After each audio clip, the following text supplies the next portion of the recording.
1장 1절은 언뜻 보면은 그 다음에 나오는 족보에 대한 어떤 시작처럼 보이지만은 실제로 마태복음 1장 1절은 그 앞에 보면은 두 개의 단어로 시작됩니다. 하나는 책이라는 단어고 그 다음에 나오는 단어는 우리가 좀 알기 쉬운 영어 표현으로 한번 하겠습니다. 왜 알기 쉬운 영어 표현이야?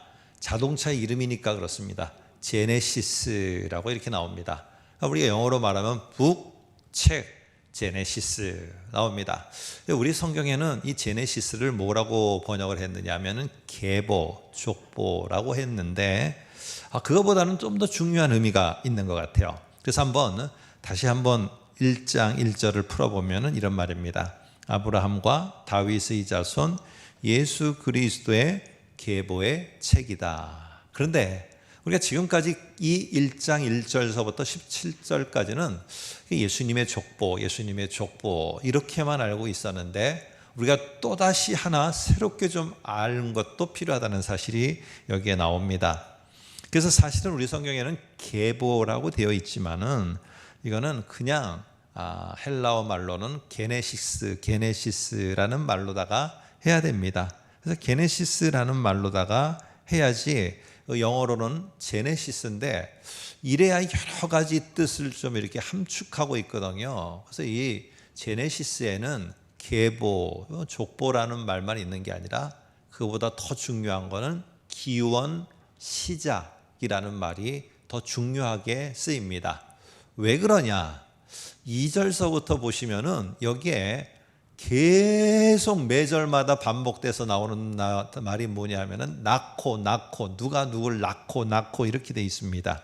근데 사실 이 말도 낳고 되어 있지만은 사실은 근원은 어디냐? 제네시스입니다. 그래서 이게 뭐냐면은 기원 시작이라는 거예요. 그래서 우리 성경에는 이게 아브라함이 이삭을 낳고라고 되어 있는데 영어 성경이나 헬라어라는 이 신약 성경의 원문에 보면은 낳고라고 되어 있지 않고 어떻게 되어 있느냐 하면은 아브라함은 이삭을 낳고가 아니라 아브라함은 이삭의 조상이고, 다시 말해서 아브라함은 이삭의 기원이고 아브라함은 이삭의 시작점이고, 이런 말이 오히려 영어 성경에는 표현이 되어 있다는 거예요. 그러니까 우리 성경은 낳고로 되어 있지만 실제로는 조상으로 이렇게 되어 있습니다. 자, 그렇다면은 이 1장에 나오는 두 단어, 책 그리고 제네시스, 시작, 이런 말과 함께 두 개를 묶으면 어떻게 되느냐? 마태복음의 제목은 시작의 책이 됩니다. 시작의 책. 자, 그런데 우리가 금방 말한 것처럼 자동차 이름 제네시스라는 말을 했잖아요. 근데 이 제네시스라는 말이 구약 성경 창세기의 영어 이름이기도 합니다. 그러면은 우리는 지금 한문으로 된 창세기의 제목을 그냥 첫 번째 책을 창세기라고 하니까 알고 있는데 영어로의 이 첫 번째 책의 이름은 제네시스예요. 그럼 뭡니까? 바로 구약의 첫 번째 책은 뭐에 관한 책이에요? 시작에 관한 책이 되는 거예요. 그러면 구약의 첫 번째 책도 시작의 책, 신약의 첫 번째 책도 시작의 책. 뭔가 좀 연관성이 있어 보이지 않습니까?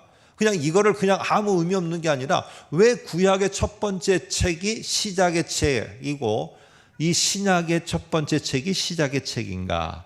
우리는 여기에 무슨 중요한 의미와 연관성이 있다는 것을 잘 이해해야지만, 그래야지만 이 마태복음이 어떤 의미이고, 마태복음을 읽으면서 내가 참 이런 걸 깨달아야겠구나, 이 사실을 알게 됩니다. 자, 그런데 이게 뭐에 대한 마태복음은 시작인가를 알려면은 여기에 앞에 나오는 두 개를 봐야 돼요. 예수 그리스도는 누구냐? 바로 여기에 아브라함의 자손이고 다윗의 자손이다, 이렇게 돼 있어요. 근데 우리 지금 족보로 말하려고 하면은 예수 그리스도는 지금 우리 성경에는 맨 끝에 돼 있거든요. 근데 맨 끝에 돼 있는데 한번 영어로 보면은요, 깜짝 놀라게 되는 그런 걸 발견할 수가 있어요. 자, 영어로 한번 띄워봐 주세요. 영어로 띄워주세요. 자, 보면은 예수 그리스도가 맨 앞에 와 있어요. 그리고는 족보, 누가 누굴 낳고가 목적이라면은, 이게 우리들에게 알려주고자 하는 목적이라면은 혈통상 누가 먼저 나와야 되느냐? 제일 먼저 나와야 되는 것은, 앞에 나와야 되는 것은 아브라함이 다윗보다 먼저 있었으니까 아브라함이 나와야 돼요. 그런데 그렇게 해서 우리 성경에는 그런 의도를 갖고 1장 1절 한글 성경에는 아브라함, 그리고 다윗, 예수 그리스도, 이게 뒤집어 놨어요. 그런데 영어를 보면은 아니에요. 바로 예수 그리스도는 누구냐? 아브라함의 자손이다라는 말 대신 그것보다 더 중요하게 다윗의 자손이라는 말을 앞에다 쓰고 있다는 말이에요. 이게 원문에도 그렇고. 자, 그렇다면은 우리가 먼저 기억해야 될 것은요, 이걸 이렇게 띄워놓으면 안 돼요. 아브라함과 다윗의 자손이 아니라 다윗의 자손 예수, 아브라함의 자손 예수, 이렇게 두 개가 되어져야 돼요. 그러면 먼저 이게 그냥 무조건 똑같은 말, 그냥 혈통적으로 한 것이 아니라 이 표현 속에는 가지고 있는 의미가, 아주 중요한 의미가 서로 다르게 들어있어요. 우리는 이걸 가지고 다윗의 약속이 뭐냐, 아브라함의 약속이 뭐냐, 여기에만 지금까지 포커스를 맞췄어요. 그런데 그것보다는 다윗의 우리 자손은 말 그대로 다윗의 자손이라는 말이 왜 중요했을까? 예수님 시대에. 한번 그걸 먼저 생각해 보자는 거예요. 오늘 이 말 속에는 뭐가 들어있느냐 하면은, 다윗의 자손이라는 말에는 이스라엘 사람들은 그 말을 딱 들었을 때 어떤 마음이 들었을까요? 아, 다윗 왕에게서 태어나는 왕족의 또 다른 왕, 또 다른 우리를 구원할 또 다른 왕, 이렇게 이스라엘 사람들은 생각했어요. 그래서 다윗의 자손이라는 말이 가지고 있는 의미의 중요한 의미는 뭐냐면은 왕이라는 거예요. 왕. 그러면 이렇게 알 수 있겠죠. 다윗의 자손 예수 그리스도라는 말은 예수 그리스도는 왕이시다라는 말이에요. 그래서 이 마태복음의 중요한 것 가운데 하나, 읽으실 때마다 예수 그리스도는 우리의 왕이시다. 근데 그 다음에 질문을 해야 돼요. 어떤 왕일까? 예수님은 어떤 왕이실까? 예수님이 나의 왕 되심은 뭘 말하는 걸까? 이거를 마태복음은요, 여러 가지 사건들을 이야기하면서 예수는 우리의 어떤 왕이시지?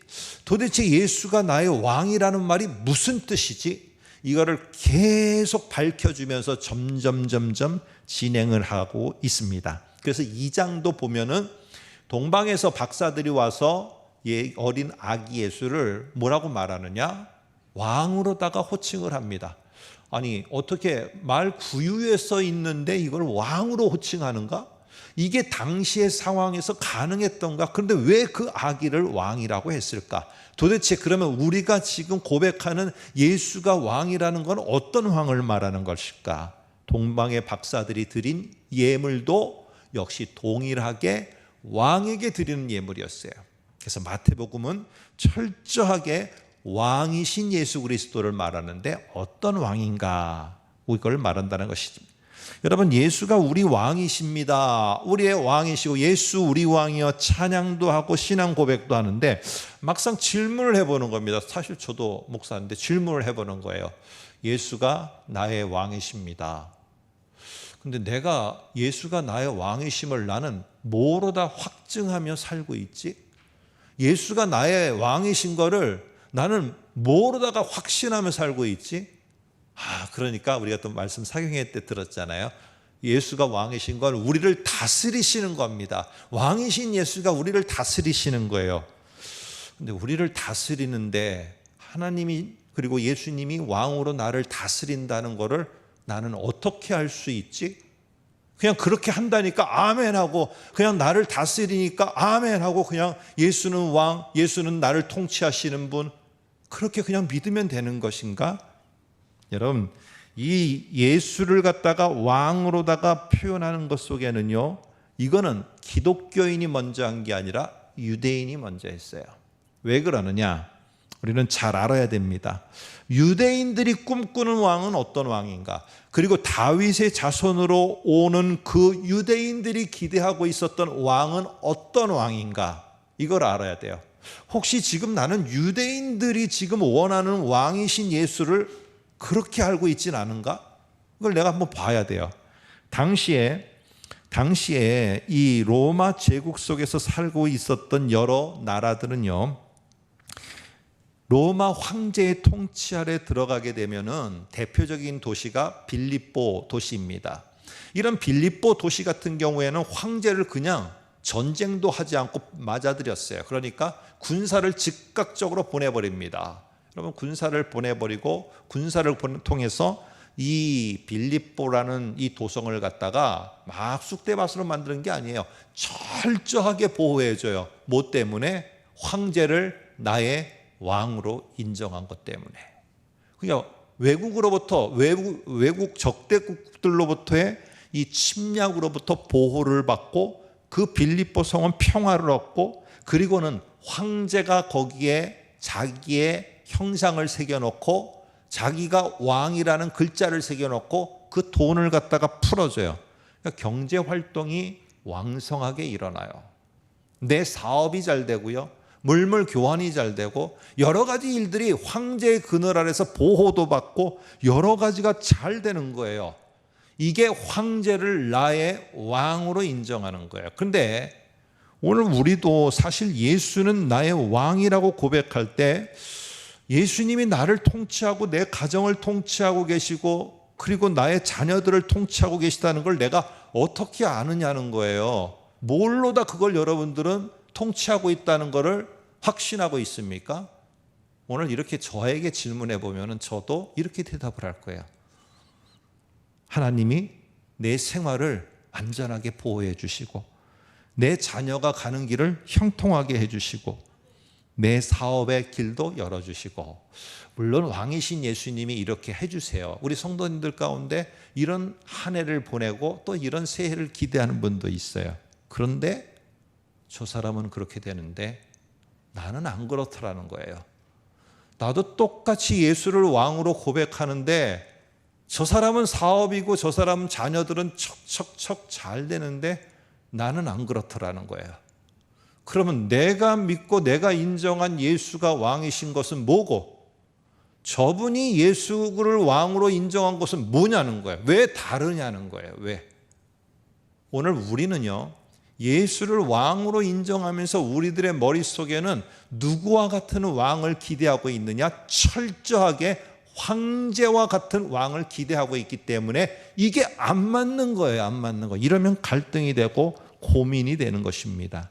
그런데 마태복음은 이걸 깨는 거예요.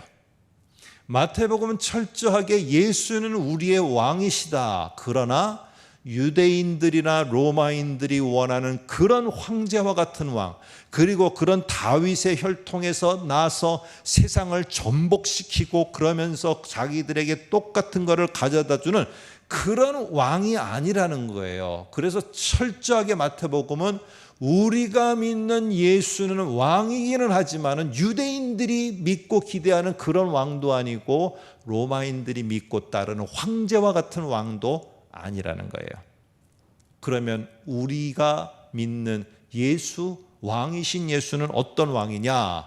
바로 죽음으로 백성들을 불러 모으고 자신이 찢어 죽임을 당함으로 말미암아 하나님의 사람으로 자기의 나라의 백성으로 불러 모으는, 이 세상에는 전혀 존재하지 않는 완전히 특별한 왕이 바로 누구시냐? 이게 예수예요. 이게 예수. 여러분, 이런 예수를 왕으로 우리는 믿고 있느냐는 거예요. 예수님은 나의 왕, 예수는 왕이라고 인정하고 고백하는 자들 속에는 무슨 확신이 있어야 되느냐? 예수는 당신이 왕이심에도 자신의 몸을 찢어 죽임을 당하면서 나를 당신의 백성의 한 구탱이에 나를 불러 세워주신 분이다. 이 감동과 감격이 있는 것이 예수를 나의 왕으로 인정하는 거예요. 여러분, 예수는 다윗의 자손이고 왕이세요. 그러나 당시에 유대인들이 원했던 다윗의 자손의 왕과는 전혀 다릅니다. 유대인들은 다윗의 자손 하면 뭐부터 떠올렸느냐? 저 황제의 자리를, 황제를 그 자리에서 끌어내리고 다윗의 자손으로 오는 그분이 그 자리를 차지해서 오늘 똑같은 혜택, 복지를 누리고 적들로부터 보호를 해주고 그러면서 많은 경제적인 부를 누릴 수 있도록 하는 황제가 했던 똑같은 역할을 다윗의 자손으로 오는 왕이 그 자리를 빼앗아서 그 자리에 앉아서 우리를 해방시켜주고 우리에게 똑같은 것을 베풀어 주기를 원했던 자, 바로 그게 유대인들이 원하는 꿈꾸던 왕의 모습이에요. 근데 예수님은 이 황제의 자리를 갖다가 다 제끼고 그 자리에 자신이 자리를 차지해서 그거를 베풀어주는 그런 왕이 아니에요. 여러분, 우리는 예수가 나의 왕이라는 사실을 그렇게 고백하고 나를 통치한다고 하지만은 잘 기억해야 됩니다. 마태복음은 우리의 생각을 완전히 다 뒤집어놔요. 이런 왕이 아니라는 거예요. 예수는 어떤 왕이냐? 철저히 나를 당신의 백성을 삼으려고 뭘 해준 것이냐? 황제를 때려 죽인 게 아니라 자신이 십자가에 죽은 아주 특별한 왕이에요.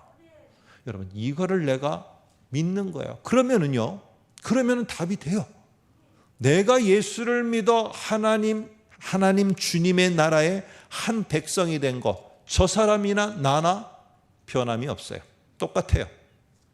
저 사람도 예수를 나의 왕으로 인정하고 왕이 어떤 왕이냐? 십자가에 나를 위해서 죽으신 왕이라는 걸 인정해. 나도 그렇고. 근데 저 사람도 주의 나라의 한 구탱이의 주의 나라 백성이 됐어요. 나 역시 주의 나라 백성이 됐어요.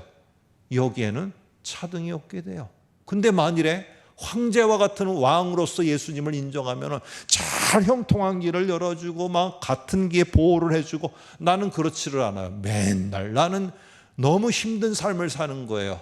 그러면은 나에게 예수 그리스도는 진짜 왕인가? 의심이 되는 거예요. 근데 예수는요, 그런 왕이 아니라는 걸 마태복음은 계속 말합니다. 그래서 16장 21절에 가면은 이 마태복음의 완전 전환점이거든요. 거기서 예수님이 이렇게 말을 합니다. 한번 화면을 보세요. 맨 끝에를 먼저 보시면은 이렇게 말합니다.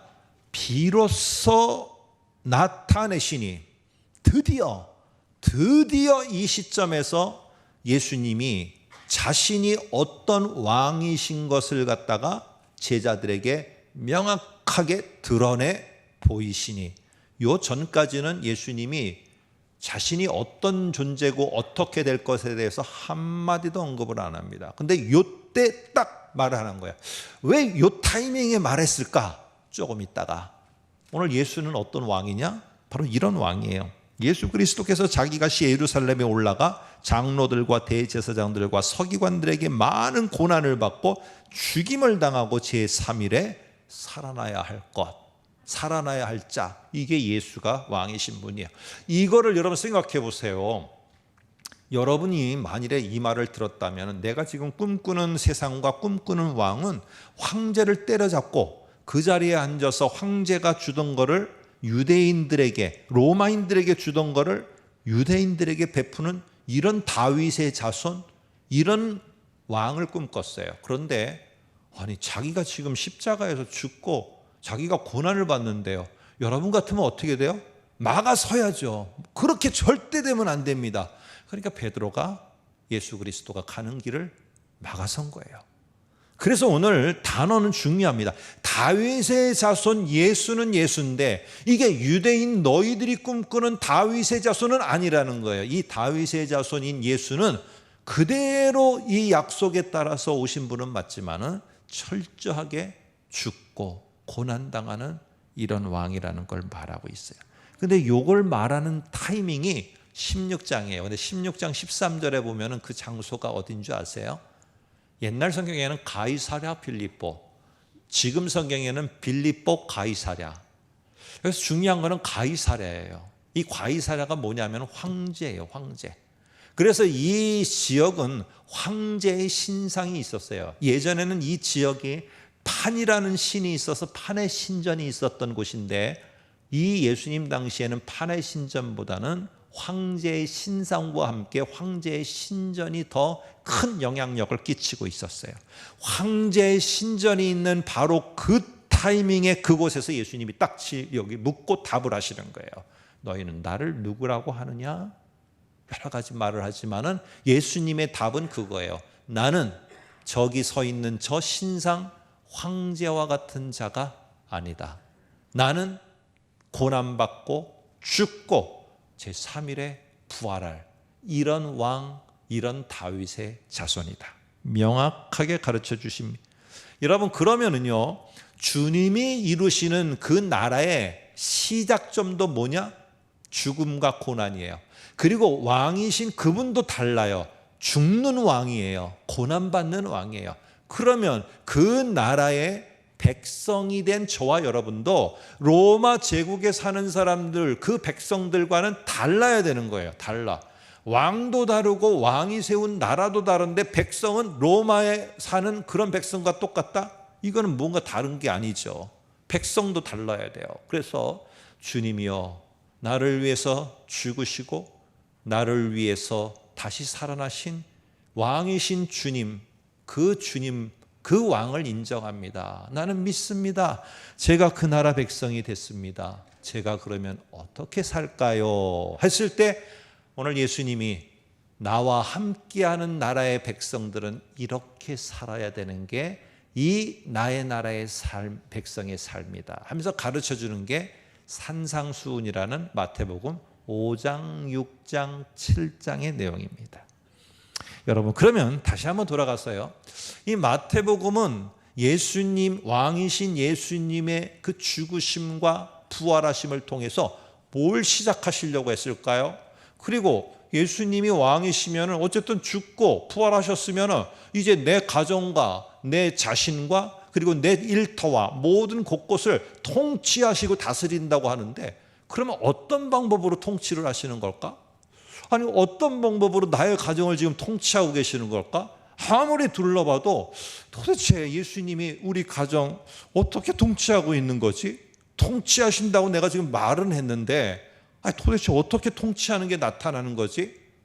여러분, 내가 질문하면은 여러분은 뭐라고 대답을 스스로가 하시겠습니까?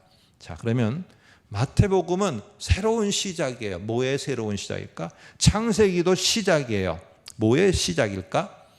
여러분, 우리는 창세기는 시작의 책이라고 그러니까 우리가 생각할 때는 창세기라는 이 한문 제목 때문에 창세기, 이게 뭔가 하면 기록한 책이잖아요. 뭘 기록한 거냐? 이 세상의 기원, 인류의 기원을 기록한 책, 이거를 갖다가 창세기로다가 해요. 근데 이거는 아니에요.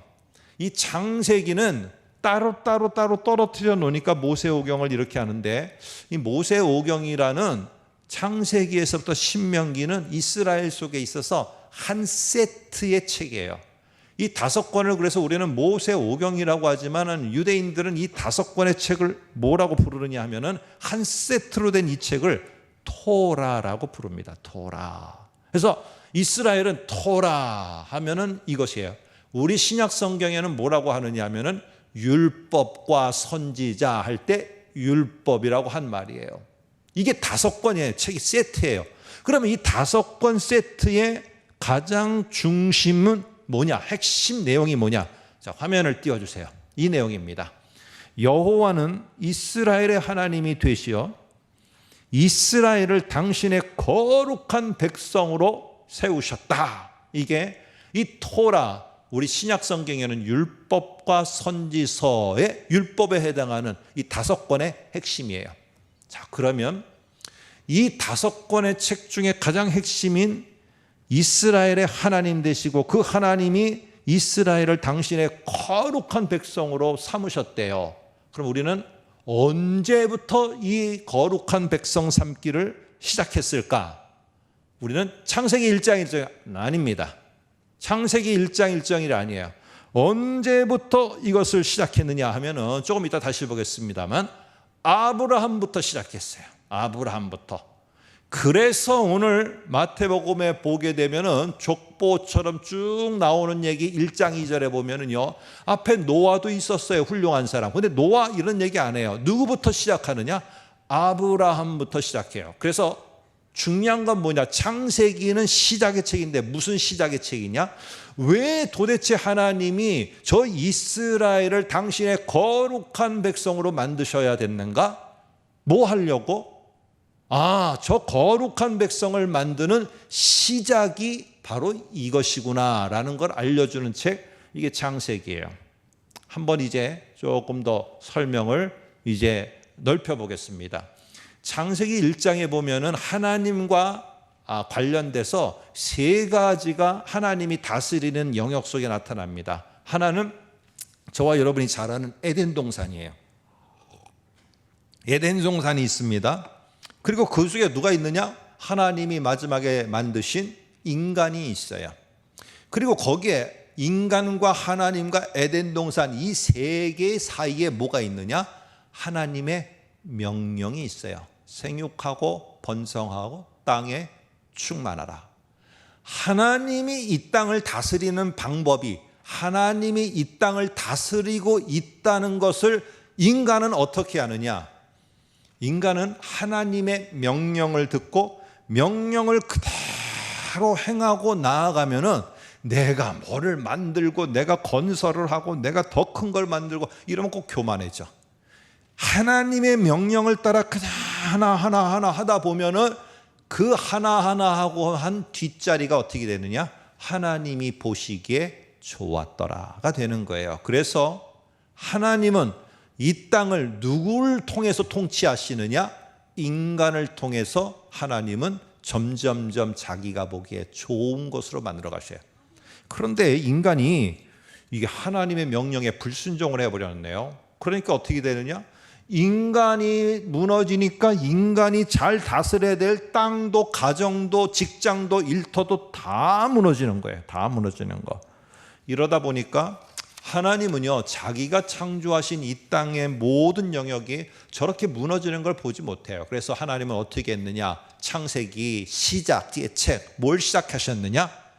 이 땅을 다시 회복시켜서 이 땅을 아름답게 가꿀, 그래서 나의 명령에 순종하면서 한 걸음 한 걸음 살고자 해서 그 땅을 내가 원하는 모습으로다가 점점 변화시킬 한 민족을 택하자 해서 아담이 실패한 거를 큰 민족이 이루어서 그 일을 감당하도록 하기 위해서 어느 민족을 택했느냐? 이스라엘 민족을 택해서 그 일을 하도록 한 거예요. 여러분, 그래서 오늘 중요한 것은 무엇이냐 하면은 아브라함부터 시작하는 거예요. 그 민족 만들기, 그 백성 만들기가 아브라함부터. 왜 아브라함부터 이 백성 만드느냐? 왜 잘하고 있는데 왜 만들어야 돼? 새로운 거를. 잘 보니까 1장에 보니까 아담이 이런 것 때문에 잘못했구나. 그래서 오늘 하나님은 12장서부터 새로운 그 하나님의 일을 할 사람들을 만들기를 시작을 하세요. 자, 그래서 오늘 중요한 게 마태복음 1장 1절에 다윗의 자손 다음에 뭐가 나오느냐? 아브라함의 자손 예수가 나와요. 근데 이 아브라함의 자손이라는 말 속에는 원래는 이 원어에는요, 자손도 있고 아들도 있고 씨라는 말도 있어요. 그런데 오늘 이거를 갖다가 우리가 조금 아들, 자손, 후손, 씨 중에 아브라함의 씨로서 예수라고 딱 하면은 어디하고 연결되느냐? 창세기 22장하고 아브라함의 왜 후손, 씨가 예수 그리스도가 중요하냐? 22장에 나옵니다. 창세기 앞에 화면을 보시면 22장 17, 18에 네 씨가 크게 번성하여 하늘의 별과 같고, 너 씨면은 여기는 아브라함이에요. 아브라함의 씨가 크게 번성하여 하늘의 별과 같고 바다의 모래와 같게 하리니, 또 아브라함 네 씨로 말미암아 천하 만민이 복을 받으리라. 자 보세요. 네 씨로 말미암아 천하 만민이 복을 받게 하리라. 하나님이요, 오늘 에덴 동산에서는 아담을 갖다가 왕관을 탁 씌워주면서 네가 지금부터는 왕이다. 내 명령을 잘 따라서 행해라. 이게 하나님이 왕관을 씌워준 인간 왕의 역할이에요. 다윗의 그 모습이 아름다운 것은 큰 업적을 세워서가 아니라 하나님의 명령에 딱 맞는 일을 했기 때문에 아름다운 마음에 합한 왕인 거예요. 근데 에덴 동산을 잘 해야 되는데 하나님의 명령을 따라 해야 하는데 못했어요. 이게 어떻게 되느냐? 이제 새로운 시작이다 하면서 이스라엘을 새롭게 불렀어요. 그리고는 가나안 땅을 맡기면서 이스라엘에게 왕관을 주면서 가나안 땅을 너희가 내가 보기에 아름다운 땅으로 만들어라. 어떻게 저희가 만들죠? 니네가 하려고 하지 말아라. 니네가 해야 될 거는 나의 명령을 그냥 따르면 된다 하면서 신명기의 명령을 줬어요. 그런데 이 이스라엘도 이제는 어떻게 됐습니까? 가나안 땅에 들어가서 그들과 섞이면서 이게 완전히 하나님이 원하는 게 안 되는 거예요. 자, 이러면 하나님은 어떻게 됩니까? 이제 또 다른 새로운 시작을 하셔야 돼요. 어떤 시작이요?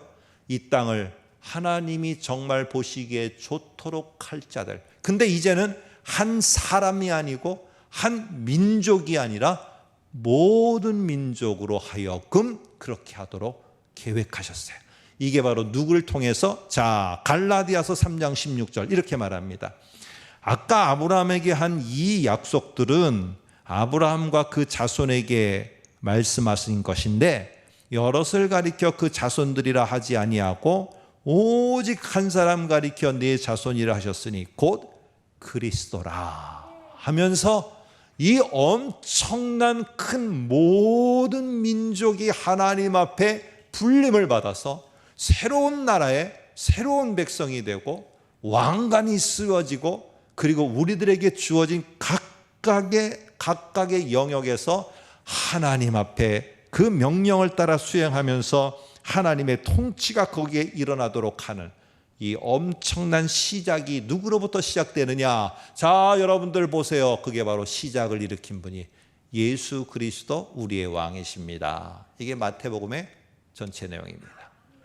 여러분, 그런데 이 사실을 내가 확신하는 자, 예수가 나를 정말 예수가 나의 왕이시라는 걸 확신하는 자는 어떠냐?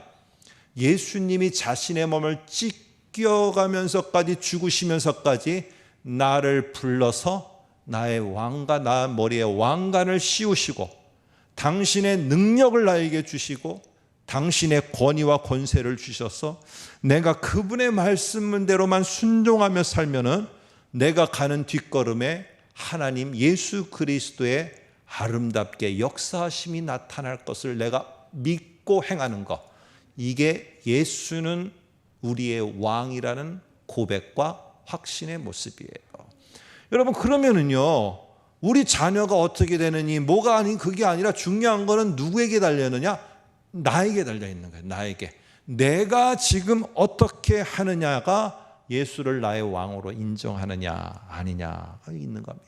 자, 한번 마태복음 6장 10절을 한번 같이 볼까요? 마태복음 6장 10절에 보면 이렇게 말합니다. 앞에 화면을 보시면은 하나님의 나라가 임하시오며 뜻이 하늘에서 이루어진 것 같이 땅에서도 이루어지이다. 이 말은 두 개가 아니에요. 하나님의 나라가 임하는 거 하나, 뜻이 하늘에서 이루어진 것 같이 땅에서도 이루어지는 거 하나.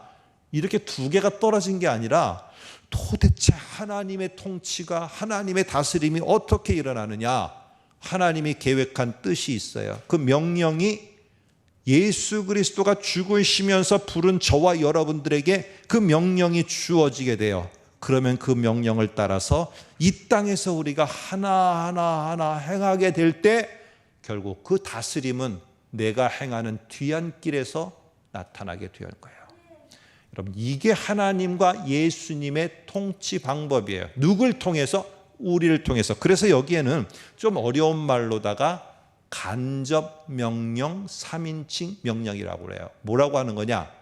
하나님의 통치가 이 땅에 임하도록 왕관을 쓴 제가 하나님의 그 깊으신 뜻이 이 땅에 이루어질 수 있도록 제가 내어드리며 제가 거기에 쓰임을 받도록 하나님께 드리겠습니다 하는 고백이 6장 10절에는 있습니다. 자, 이제 한번 이 모든 내용을 집약해서 한 영상 하나를 보여드리겠습니다. 제가 한 7, 8년, 8, 9년 전에 마태복음 예전에 할 때 한번 보여드렸던 것 같아요. 우리는 왕이신 예수님을 우리가 인정함과 동시에 우리는 왕이신 예수님이 또 다른 것을 위임하면서 우리들을 왕으로 세운 그런 귀한 자들이다 하면서 제가 영상을 보여드렸는데 같이 한번 보겠습니다. 나니아 연대기의 마지막 부분입니다. 제가 좀 힘들 때마다 참 어렵고 그럴 때마다 아니야, 나는 하나님이 왕관을 세워서 이 자리로 보내신 거야. 내가 지금 그런 거야 하면서 굳게 할 때 보는 성경의 화면인데, 요즘에는 뭐 유튜브나 이런 게 너무 많으니까 우리가 쉽게 볼 수 있더라고요. 저는 이게 너무 좋아서 저희는 그 CD로 샀습니다, 예전에 아예. 그런데 지금 뭐 쉽게 볼 수 있으니까 여러분 한번 같이 보시기 바랍니다. 저기 나오는 아슬란이라는 사자는 예수 그리스도입니다. 근데 예수 그리스도가 그 한 영역을 너에게 맡기노라 하면서 왕관을 씌워주며 지혜가 풍성하고 능력이 너에게 있기를 원하노라 하면서 그 영역을 맡겨줄 때, 아무개여, 저와 여러분들의 이름을 부르면서 아무개여, 이게 작아 보이지만 너와 나에게는 너무 소중한 영역이란다. 내가 너에게 맡긴다. 왕관을 씌워줄 때 감사합니다.